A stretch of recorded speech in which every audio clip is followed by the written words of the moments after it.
Добър вечер на всички. Казвам се Ивелин Михайлов и съм изпълнителен директор на Исторически парк и с мен е един от акционерите в Исторически парк. Това е Стефка Стоименова. Стефи.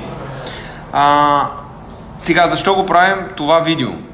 Понеже днеска за пореден път излезе статия от вестниците, от медийната група на Капитал и Дневник и тези, които са спонсорирани от Фондация Америка за България.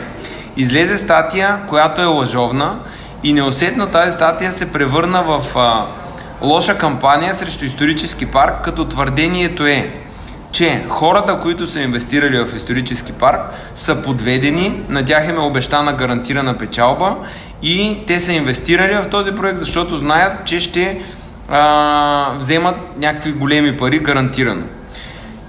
Сега ще направим серия с интервюта с различни съдружници, хора, които заедно сме го направили този парк, защото сам човек трудно може да го направи. И Стефи е един от хората, един от съдружниците, както всеки един от вас може да има бизнес, както срещу бизнеса на всеки един от вас може да се проведе кампания. И нека тя да каже, когато тя е решила да стане съдружник, защо е решила да стане съдружник в Исторически парк? Има ли нещо като гарантирана печалба? На нея обещавано ли е такова нещо?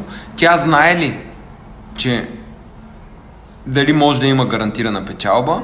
Другото, което е, дали е добре, как се чувства, когато е обиждана, наричана шаран и всякакви други епитети, защото всички съинвеститори в Исторически парк са обиждани, при положение, че ние не правим национална лотария, не вземем парите на хората от национална лотария. Другото нещо, може да направите една справка колко хора са си загубили апартаменти на фондовата борса 2009 година в България. Може да направите една справка колко хора са загубили на Форекс търговия апартаменти. Може да направите една справка колко хора са загубили апартаментите в казина, колко хора са загубили апартаментите в различни бизнес проекти, колко хора са загубили парите и апартаментите в строителство на зелено, и в нито един от тези случаи няма шум и вдигане защо тези хора са си загубили парите, нали е така? Точно така. А в този случай, когато правим проект, който подобрява въобще цялостно икономиката на страната, проект, който излиза на пазара точно в година, в която ние имаме срив на туризма, и всички се оплакват от това, че няма достатъчно туристи. Точно в тази година, когато имаме огромен срив в българския туристически пазар и ние правим проект, който може да го съживи, точно сега медиите на господин Прокопиев и всички други започват да ги следват.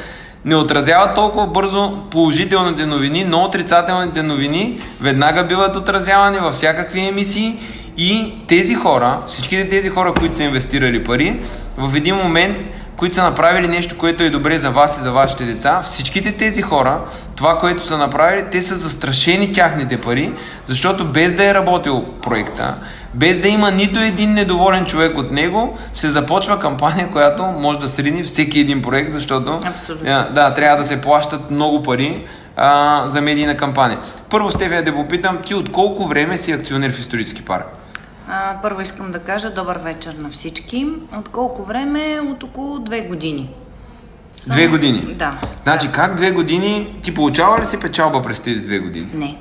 И знаеш, че печалбата не е? Абсолютно вярвам в това, което съм направила, защото от самото начало съм чела бизнес плана и всичко, което се е случвало до този момент като работа, съм го следяла много близко и съм видяла едни отдадени хора, които се стараят да постигнат възможно най-доброто от това, което се предлага в момента като възможност в туризма. Добре, Стеф, искам да те попитам, ти имаш и други бизнеси, запозната си като цяло с бизнес. Да. Имало ли случаи да губиш в бизнес? Да, случва се. Случва се. Значи един човек е запознат, че може да се случи в бизнес. Абсолютно. Познаваш много хора, които влагат усилия в бизнес, когато го развиват. Колко хора познаваш, които да влагат такава усилия и енергия, каквато влагаме ние?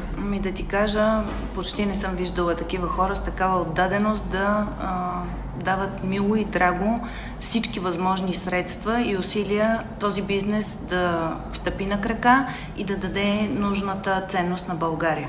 Когато ходихме в Япония на изложение, за да можем за японски туристи, ти беше с мен тогава, твоя билет кой го плати? Аз. Ти си плати като физическо лице. Да. Моя билет платих ли го аз като физическо лице? Да. Платихме, в коя класа се водихме? Първа или втора? икономична, Да. нали? Където е наблъскано. Ти каза, че е по-хубаво да се возим в първа класа, нали? Защото е много натъпкано. бизнес Аз какво клас. ти казах? Че предпочитам тези 1500 евро да ги дам, за да може проекта да се осъществи. Да. Къде спах аз, когато отидох в Япония? Кажи, къде спах? В луксозен хотел или? Не, спахме в едно мазе на една къща и беше приятно като стая направено, но беше под земята. А аз спях и на земята. И на земята. Ти Изцяло на спа на земята. земята. Даже нямаше Да. така. Защо го казвам това нещо? Защото когато сме правили този проект, ние всички средства, всяко едно нещо, ние не сме дали 1 лев изрично средство, за да може, нали, този проект да се осъществи. И ти като инвеститор това нещо си го видяла. Абсолютно. Когато обикаляхме в Европа да гледаме атракционни паркове, с каква кола обикаляхме? Ами 2 дачи или Шкода Румстър. Шкоди, да. Спахме ли в Съвсем- луксозни хотели или минавахме по 1600 км на ден с тези автомобили? Да, минавахме по много километри, даже може и повече да сме минали на ден и съвсем обикновени хотели спахме, така че да има къде да спим, защото имахме друга цел, да обиколим. Ние ли си платихме парка. разходите отново или исторически парк ги плати? Ние си ги платихме. Така, всяко нещо, което сме правили за парка, за привличане на туристи и за изграждане, когато става въпрос да отидем някъде, ние не ползваме командировъчни, използваме Да. наши средства. Да. Понеже първата теза на хората, които в момента правят всичките тези неща, беше, че ние ще приберем парите и парка няма да се построи. Втората теза беше, че ще направим бутафорен парк и след като видяха, че и парка се направи както трябва, Се търси сега нещо друго. третата теза е, че съдружниците не са знаели как и по какъв начин се инвестира. Добре, когато ти реши да инвестираш, ти инвестира в един проект, тогава мисля, че още строителството не беше започнало. Не, изобщо всичко беше все още на хартия и когато първо чух за идеята, сметнах, че това е нещо изключително хубаво за България като страна. След това прочетах бизнес плана, видях, че има възможност, но никой не ми е гарантирал. Това е мой избор. Никой не ми гарантира, това ще бъде печелившо. От тук нататък има едно огромно количество работа, която трябва да се върши и все още всички вършим. Огромно количество доброволци има за това, за да се свърши. И даваме всичко нужно, за да проработи този проект. Така, в самото начало, когато реши да инвестираш, имаше ли хора, които ти казват не да инвестира, този проект не може да се реализира? Да. Имаше много хора, ти Много. си била предупредена. Абсолютно, даже много хора казват, това е много рисково, не го прави, но аз казах, аз вярвам в това, вярвам в хората, които ще го направят, познавам ги, виждам, че дават мило и драго. Това е мисия, това е бизнес с мисия. То не е просто някаква акция случайна, която се случва, е нещо, което години наред се работи, за да получи вида, в който е в момента и да заработи. Така, тези хора, които имат, нали, някои от тях имат доста добър бизнес нюх, нали, доста Абсолютно. Те казаха ли, че това нещо е невъзможно да се случи, а ние го направихме възможно? Абсолютно, да. Направихме ли невъзможното нещо възможно? Да. Значи, това нещо стана, което е супер трудно и което никой до момента... Не вярват. Хората, повечето не вярваха, че това може да стане реалност. Но в момента то е реално и продължават хората да пречат, някакви хора да пречат, то да се роди, да има живот и да даде нужното и на нас като акционери, и на хората, и въобще на цялата среда, която е в тази държава. Ти доведе твои приятели чужденци. С какво впечатление останаха от исторически Бяха парк? очаровани всички хора, които са идвали до сега, мои близки, те са очаровани, впечатлени и щастливи. И най-важното, което е, горди от това, което се случва в момента на територията на нашата страна. Всеки го очаква, когато пътувам, разговарям с чужденци, разказвам им, всички чакат с нетърпение това нещо да се случи, да дойдат, да видят, да научат нещо и освен това, те се възхищават на това, което имаме ние като история и възможността, че могат още нещо да научат за нашата страна. Добре, как се чувстваш ти като човек, който си инвестирал, и то си инвестирал значителни средства, как се чувстваш като човек, който си инвестирал в нещо, което е добро за страната, нещо, което е добро за хората, защото ние не сме инвестирали в неща, които са пошли, които разрушават хората, обратното, които ги изграждат. Как се чувстваш като човек, който си инвестирал много средства и без да има нито една жалба, без да има някакви неуредици, толкова много помия, излъчи се и писа срещу проекта. Как се чувстваш? Хубаво ли ти е твоята инвестиция да е разрушавана от хора, които нищо не са направили, защото те нищо не са направили? Да. Това е де-факто, нали? Толкова години никой нищо не е направил. Хубаво ли ти е тези хора да разрушават това, което ти правиш безвъзмежно, риска, който поемаш, и не стига, че има риски и трудности при осъществяването, защото ето хора, които се занимават с бизнес, казват, че дори това, което сме направили е невъзможно до момента. Хубаво ли е да има такива трудности, без да има причина? Ами в момента и аз точно за това разговарях с теб, какво се случва, защо тези хора искат да разрушат нещо, което даже не е тръгнало. Те казват, ние искаме да защитим хората, които са инвестирали.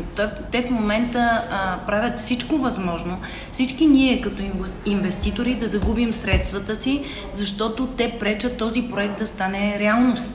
И де-факто аз в момента съм изключително ощетена и търся своите права, но не от проекта, а от хората, които си позволяват да пишат без да са проверили информацията, да разпространяват цялото това нещо и да пречат на реализацията на проекта.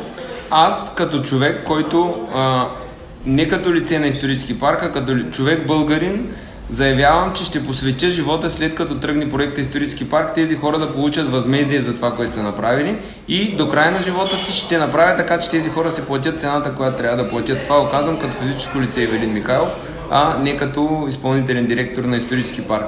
Значи вижте, Стефи, първо ти си майка, в момента самотна майка на 2 деца. Ти ги издържаш. Да. Въпреки всичко правиш такива рискове и тези хора, това, което правят зад защитата, все едно, че ти казват, че ти не си информирана, а се оказва, че има много хора, които са ти казали, че проекта може да я губиш, и ти с ясното съзнание всяко едно нещо си го взела като решение. Абсолютно, това е мое решение. Никой... Значи вижте, българи, които решават да направят нещо, да разбием статуквото, да направим реални неща, с които България да бъде по-успешна, по-хубава страна на живот.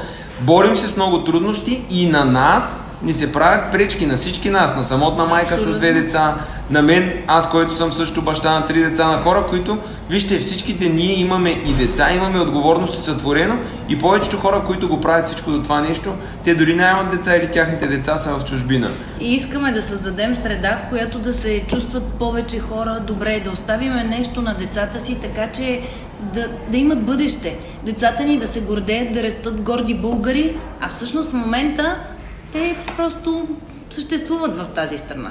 А добре, ти като жена, въобще като човек, как се чувстваш на обидите за малумна, шаран и други неща, които че си много глупава, наивна и нали, постоянно е такива обиди, които сипят в интернет по всички групи? Ами смятам, че първо това е изключително недостойно. Не можеш да обиждаш хората без дори да ги познаваш. Ако ти си една медия, която има стабилно, стабилно присъствие, не можеш да си позволиш подобен език в национално пространство.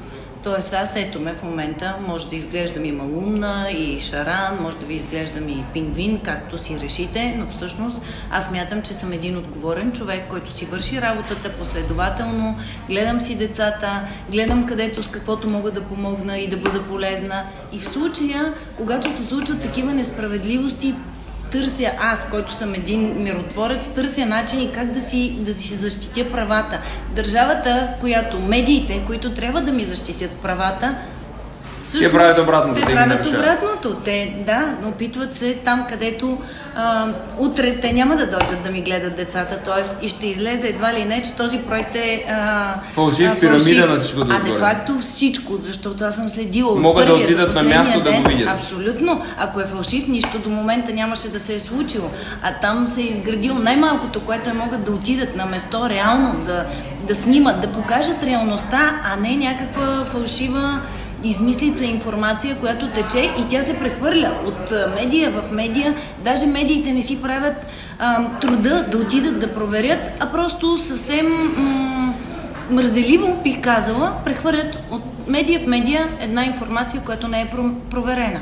Така, сега какво може да направите вие, но не го правете за мен, понеже до мен стигна една информация, или не го правете и за Стефи. Правете го за вас, защото до мен стигна една информация, където един мой бивш приятел, казвам бивш приятел, защото по някаква причина не иска да говори с мен, който е в Съединените американски щати, първо каза, че българите в чужбина не са добри, после каза подкрепете исторически парк, като си купите билети.